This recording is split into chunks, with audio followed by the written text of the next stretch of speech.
بسم اللہ الرحمن الرحیم۔ حضرت سیس علیہ السلام کون تھے؟ زمین پر پہلا قتل کب ہوا؟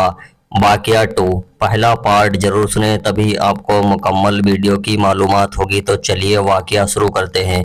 بیٹے یان کو سونپے اور اس کو اپنا جانشین بنایا۔ اسی طرح قیان کے بیٹے حملائل ان کے جانشین بنے۔ ایان کی کل عمر 910 برس ہوئی۔ حملائل کے بیٹے یرد کے یہاں خنون یعنی ادریس پیدا ہوئے۔ حضرت سیس یرد تک پیش آنے والے واقعات بنے۔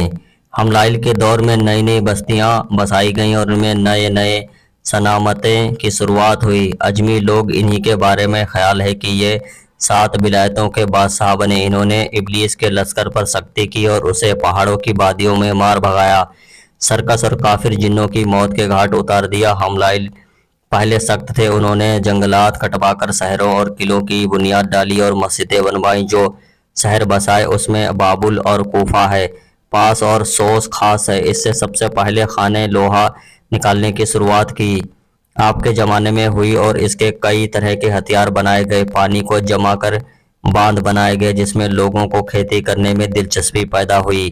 خطرناک نقصان کرنے والے جانوروں کو مار کر ان کی کھال سے لباس اور چٹائیاں وغیرہ بنائی گئیں۔ حملائل لوگ کے درمیان انصاف کے فیصلے کرتے۔ ان کی حکومت 40 سال رہی۔ حملائل کے بعد ان کے جانشین بنے بیٹے یرد بنے۔ یہ اپنے والد کے طریقے پر رہے اور ان کی نصیحتوں کے وارث بنے جو ان کے دادا نے ان کے والد کی تھی، اور تمام ملامت اسی طرح چلائے جس طرح ان کے والد نے چلائے تھے۔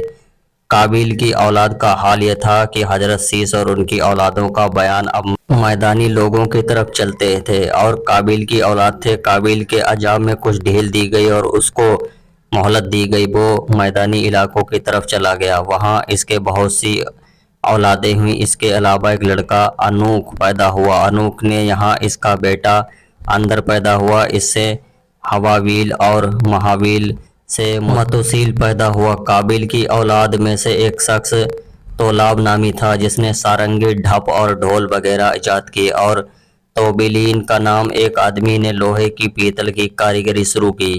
بنو قابیل کی خوبصورت عورتیں اور بے حیائی کی شروعات۔ پہاڑی علاقوں میں رہنے والے انوسیس کے مرد حسین تھے اور عورتیں بدصورت تھیں، جبکہ دوسری طرف میدانی علاقوں میں مرد خوبصورت اور عورتیں خوبصورت تھیں۔ ایک دن شیطان میدانی علاقوں میں سے کسی کے پاس نوکر ہو کر گیا اور وہاں رہ کر اس آدمی کی خدمت کرنے لگا۔ اسی دوران اس نے بانسری کی شکل کا ایک آلہ بنایا جسے بہت سی سریلی آواز نکلتی تھی۔ جو لوگ کبھی نہیں سنی تھی وہ لوگ اسے سن کر مصروف ہو جاتے تھے۔ کچھ ہی وقت میں یہ خبر دور دور تک پھیل گئی۔ لوگ اس کی آواز سننے لگے۔ پھر انہوں نے سال میں سے ایک دن مقرر کر لیا جس کے سارے لوگ جمع ہوتے اور اس شیطانی آلے سے اپنے دل کو بہلاتے۔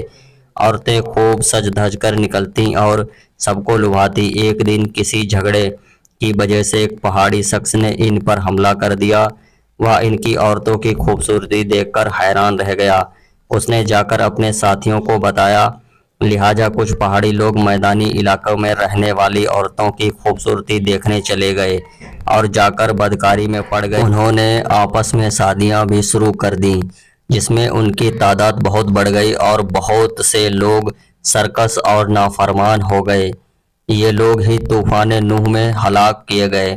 اللہ رب العزت نے شیطان کو قیامت تک کے لیے ڈھیل دے دی تاکہ نسل آدم کا امتحان ہو جائے۔ شیطان برابر اس کوشش میں لگا ہے کہ آدم کو بہکا سکے اور اس کے بہت سی اولادیں آدم کو بہکا کر جہنم کے کبھی نہ کبھی ہونے والے ختم عذاب کی طرف دھکیل دیا جائے۔ جو رب کے نیک بندے اس کے سر سے بچے رہیں انہوں نے کامیابی حاصل کی اور جنت کی کبھی ختم نہ ہونے والی نعمتوں ان کے انتظار میں ہیں۔ اللہ تعالی ہمیں اور ہماری آنے والی نسلوں کو شیطان کے سر سے محفوظ رکھے، آمین۔